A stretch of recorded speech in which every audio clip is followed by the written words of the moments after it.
Selamat pagi, Shalom. Kita bertemu kembali dalam renungan hari Senin tanggal 5 September 2022. Perdamaian bukanlah peperangan semata, namun kebajikan yang muncul dari kekuatan karakter. Kita berdoa. Terima kasih Tuhan atas penyertaan-Mu sampai saat ini hidup kami hidup di dalam damai sejahtera oleh karena kasih Tuhan. Kami mengucap syukur semua atas perbuatan Tuhan yang terjadi dalam hidup kami, dan kami hari ini juga menyerahkan segala kehidupan kami dalam pimpinan. Dalam nama Tuhan Yesus kami berdoa. Amin. Firman Tuhan Kejadian 19 ayat 26. Tetapi istri Lot yang berjalan mengikutnya menoleh ke belakang lalu menjadi tiang garam. Saudaraku, dalam nama Tuhan ada ungkapan kata fokus dan fokus.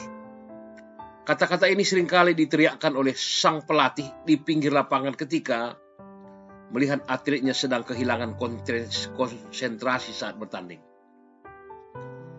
Jika seorang atlet bertanding dengan konsentrasi yang tinggi dan tetap fokus, tidak mudah bagi lawan untuk mengalahkannya.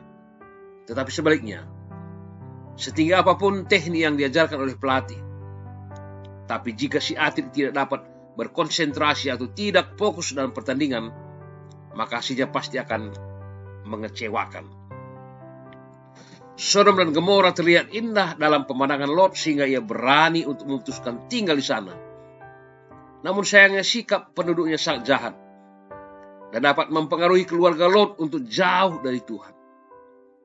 Tuhan tidak berkenan dan hendak memusnahkan negeri ini. Tuhan menyuruh mereka berlari menyelamatkan diri dan berpesan, jangan menoleh ke belakang. Namun istri Lot gagal untuk menaati perintah ini dan menjadi tiang garam.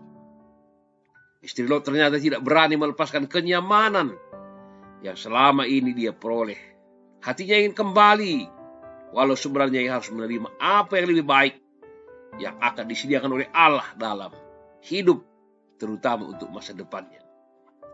Saudaraku, dalam nama Tuhan, kita mungkin pernah mengecap kebaikan dan kehidupan di masa lalu, bahkan sulit untuk melupakannya. Hal inilah yang menyebabkan tertahannya berkat yang akan diterima untuk selanjutnya.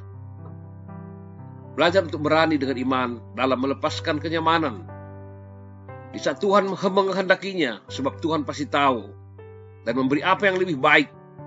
Dan percayalah, perhatikan sinar matahari yang dipantulkan pada sebuah lensa pembesar dan kemudian diarahkan pada sebuah titik tertentu akan mampu membakar sampah atau jerami kering, bahkan dapat mengakibatkan suatu kebakaran yang sangat hebat. Itulah gambaran dari kekuatan suatu fokus. Begitu pula dalam menjalani hidup kekristenan kita.